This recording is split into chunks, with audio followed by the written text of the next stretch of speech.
Before we begin, thank you very much to Free the Twins for joining the Patreon campaign. Thank you very much for your support.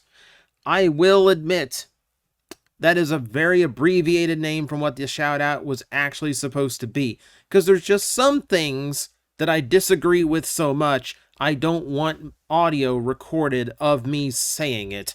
So I apologize if that is abbreviated from your intention, but I'm not quite comfortable dedicating that statement to video. That said, this was at the highest level of my Patreon, so they do have a review request, a video request, and it relates to that. So stay tuned for that. But for today, we're going to be discussing something that came up during the last couple days. So I think we're all kind of wondering the exact same thing that I posed in the title of this video. What is happening with Transformers Reactivate? So it's been a while since we learned about this game's development, and since then we have gotten barely anything as far as to updates for this game. Now, we thought we were actually going to get an update soon, so we're going to go through this bit by bit. Okay, so there's a lot to cover here, but I want you to have like a timeline of the recent events that have gone on, just so you know exactly why everyone got their hopes up. So for starters, this happened. So TFR_news over on Twitter actually made the observation that the announcement tweet for Transformers Reactivate had been deleted, the website for the game updated and removed the watch trailer button, and the original trailer is now unlisted from their official YouTube channel. You can still watch it if you have the link, but it is currently hidden from public view. So for some reason, Splash Damage decided that this game was going to completely undo its announcement and take back anything that said here's the trailer, here's the game, we are in the process of making it. Now, of course, the website's still up, the Twitter account and the YouTube channel are still up, so it's not like everything just got scrapped or anything. But for some reason, after a year and a half, they walked back their own announcement. So, what was interesting about this was the timing of them doing this, because this happened just a day before Summer Game Fest, which, as of this recording, was yesterday, and this got a lot of people excited because, oh my god, if they took all that down for Summer Game Fest, then that, right on time for that must mean they're ready for some big announcement here.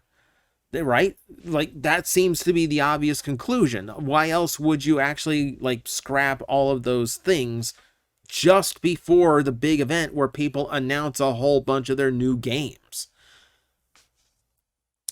Obviously, Summer Game Fest came and went, and not a single update was actually mentioned, nor was anything on the official YouTube channel or Twitter account restored. For some reason, they just decided the date. It's almost as if Summer Game Fest came up and they went, "Oh, right, game announcements. Right, we've been meaning to delete ours. Okay, let me get onto that." So now I'm just kind of looking back at this particular behavior, and now I'm just kind of thinking why? I'm genuinely I'm genuinely curious, why they would actually walk back the announcement after a year and a half. At this point, it's out there. At this point, everyone who would be interested in this game has already seen it, already knows it, knows you announced it, knows it's on the way. Why would you actually... I'm trying to just find the logic here. I'm trying to find the logic here, because it does feel like they were setting up for something and then nothing happened. Which, okay, fine. Okay, that can happen once in a while, but I'm just trying to figure out the reasoning behind it. What sense does it make to completely erase the idea, or to attempt to erase the idea that you had a game that you announced the release of? I will tell you that the official trailer, the teaser that was shown off at the Game Awards in 2022, is still up on the Hasbro Pulse channel with over 1 million views, so it's not like nobody saw it. That one's still up. No one went to take that one down.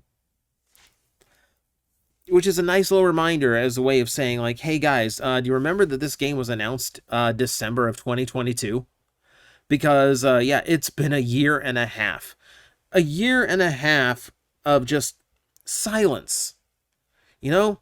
And, okay, I understand games take a long time to develop, but when you're showing off a teaser trailer at a major gaming event, wouldn't you, like, make sure that it was somewhere remotely close to launch? Like, if you were going to tell everybody the name and give everyone a look at the first visuals, don't you think you would have made sure that you were, like, on a timetable to actually get it out?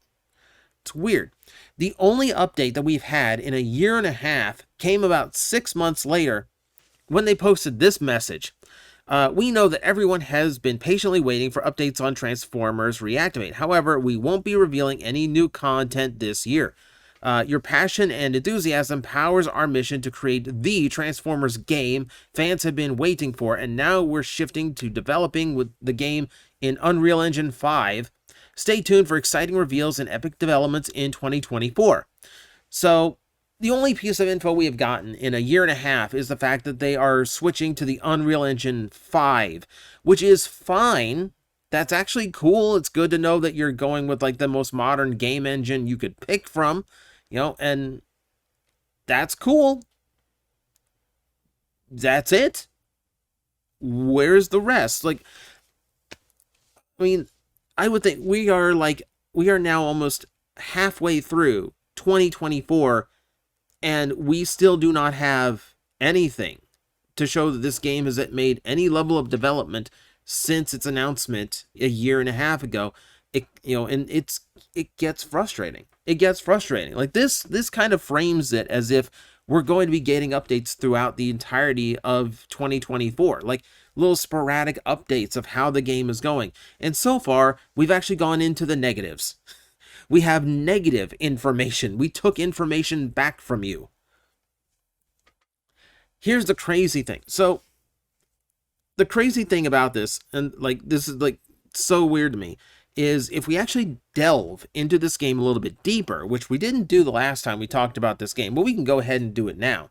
So, let's see this little nugget of information from TF Wiki. This is pulled straight off of the Transformers Reactivate page there. I do apologize to you watching on a phone. This is probably unreadable, so let me just pull it up so I can read it off to you. So, TF Wiki, quote, Transformers Reactivate has been in development in some form or another since 2017, shortly after the end of Activision's exclusivity deal with Hasbro, though the development cycle has been tumultuous. I like the word tumultuous. Reports of the game's existence first emerged way back in 2018 when it was announced that Certain Affinity was working on a new Transformers game, tentatively known as Transformers Impact and Transformers Online. In 2021, it was confirmed through members of the development team that the game had been retitled to Transformers Rise. It wasn't until the game's official reveal in December 2022 that the current title was revealed along with a shift in developer.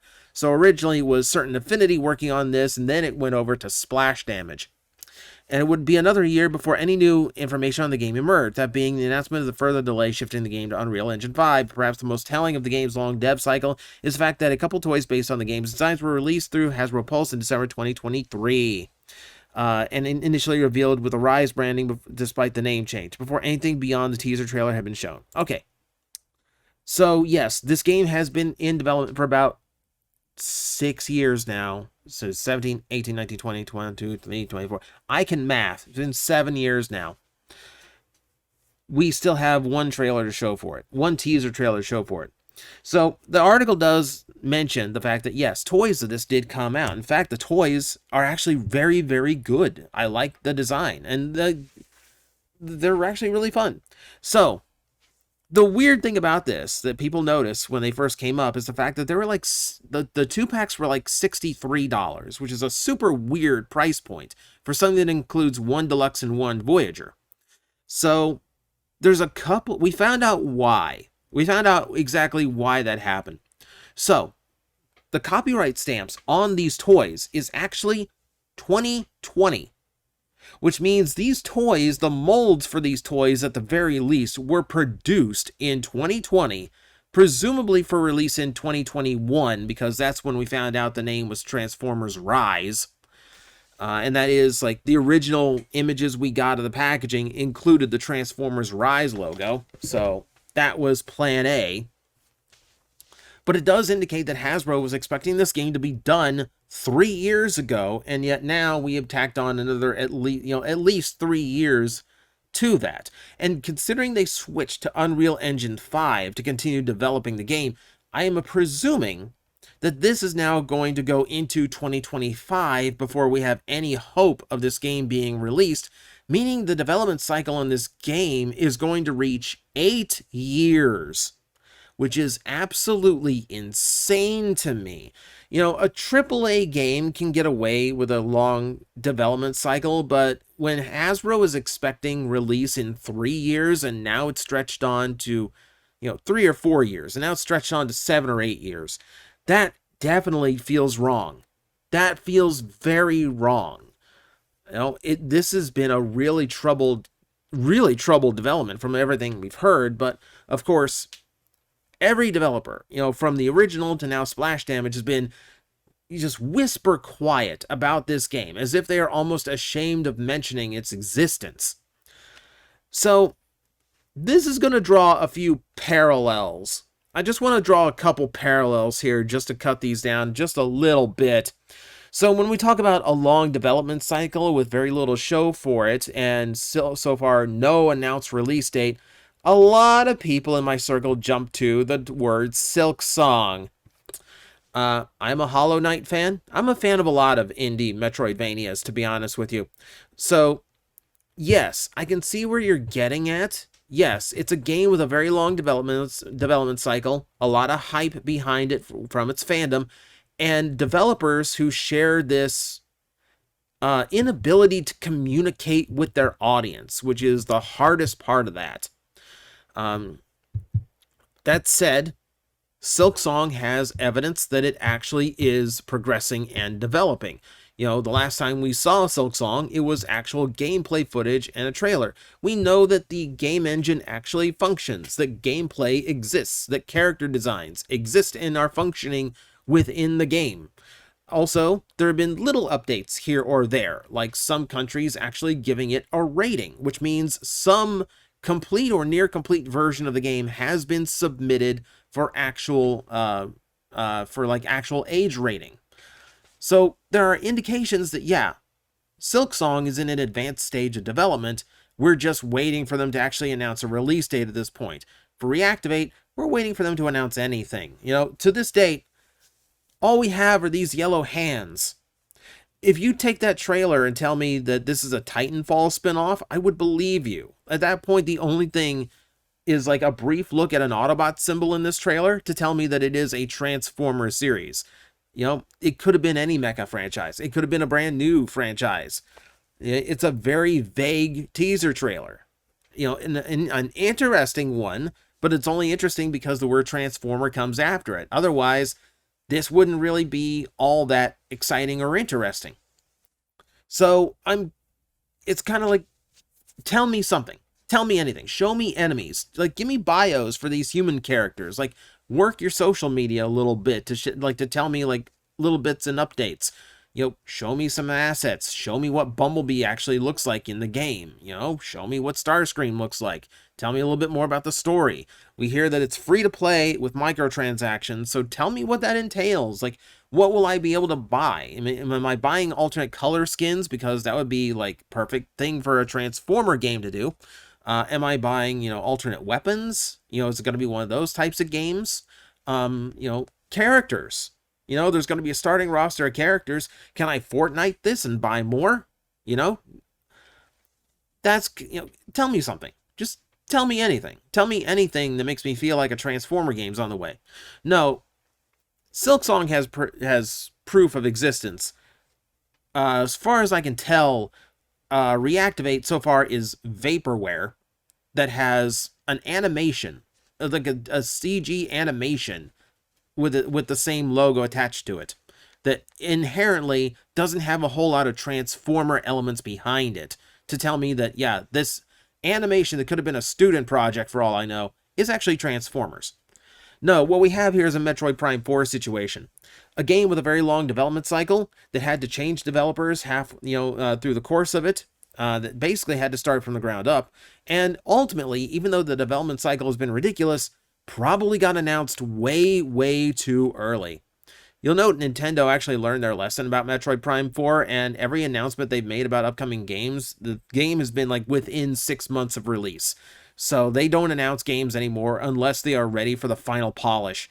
Which, you know what? That's actually probably a good strategy after Prime 4's announcement dud. Now, we have been getting updates on the game. The problem is that updates are outdated. We have select Twitter accounts and YouTube accounts that actually do get a hold of assets from the previous Rise build of the game, but that is not the version that Splash Damage is working on. So at the moment, we don't know if the character designs are still accurate to how these look. We don't know if the gameplay style is accurate to how it looked during Rise. For all we know, they could have gone, completely first person or third person. We could have gone, we know it's a 1 to 4 player game, but they could have added more to it since then. They could have completely changed the art style. We don't know. So the only data we're getting here is stuff from what the game was originally supposed to be, but what Splash Damage is doing, who knows? It's upsetting too, because like Splash Damage is not like a small-ish developer. They actually have like a huge company. They have a huge company as their parent company. They got money to throw around, and they do have a track record of games. They've gotten a bunch of games developed and produced. Like it's a company that has actual credit to it. It's not like the Transformers like Earthspark game, which was handled by a company known for licensed shovelware. There's actual development house behind this. There's actual people putting a lot of effort into it. And all I ask is show me the effort, Don't give me things like don't pull things like, this tweet and this announcement trailer, we're going to hide those now just before the big gaming event, but we're not going to actually announce anything. Now it just kind of looks like you're ashamed of how early you announced this, or like you're completely backpedaling on everything you announced this game was going to be, which if they started from the ground up, fine. But again, tell me that. I know when it's a big game company, when you got investors and people overhead, like you don't want to spread negativity and go like, yeah, we're telling this, we're doing this, all this. And it's hard. It's taking longer to develop than we thought. But again, take the Metroid Prime 4 strategy. Be honest with me. Tell me that things didn't go wrong, that didn't go well, and we're starting it over to make sure it goes as well as possible. We weren't satisfied with the previous product. We're going to start it over again. Here we're going to do it with the Unreal Engine 5 this time. We're going to make it as good as possible because that's what this game deserves. Put a positive spin on it. Just tell me. That's all I really want. It's communication. Now, I am going to finish this off by stating there are Twitter accounts claiming that the game is officially canceled, but no one claiming that has cited any credible source, nor are they a credible source themselves. It's always like heard from a friend who heard from a friend type, like he tell me stuff. So I don't really want to play into that. I don't give that one any credit, which is why I don't show those tweets. For now, I choose to believe that yes, 6 months into developing with Unreal Engine 5, maybe the game isn't in a state they're comfortable showing anything off, but there should be some element. That's all I'm asking. There's something you can tell us, something you can show us, some way you can communicate that progress is continuing instead of just leaving us in the dark. Because you told us 2024, and so far, you're about 50% of the way through, and we're still looking for some reason to believe the game is happening. That's all we want. It's just a reason to believe. I don't think that is asking too much, because ultimately, I have high hopes for the game. I really do. I just really hope that, we can find out a little bit more. And that whatever is going on behind the scenes that's made them go, take it all back. Take back the announcement trailer. Take back the announcement tweet. That somewhere there is a bright spot to why they're doing this. And that eventually Reactivate will be a game we can actually enjoy together. But hopefully that is later. For now, those are the thoughts. That's where we're at. don't buy into like oh, it's canceled. Don't buy into that hype just yet. It's definitely a game that's had a rough time, but games have had rough times and still come out. As long as it doesn't hit Duke Nukem Forever levels, we should be okay. So, those are the thoughts of the day. Thank you very much for watching. I will see you next time.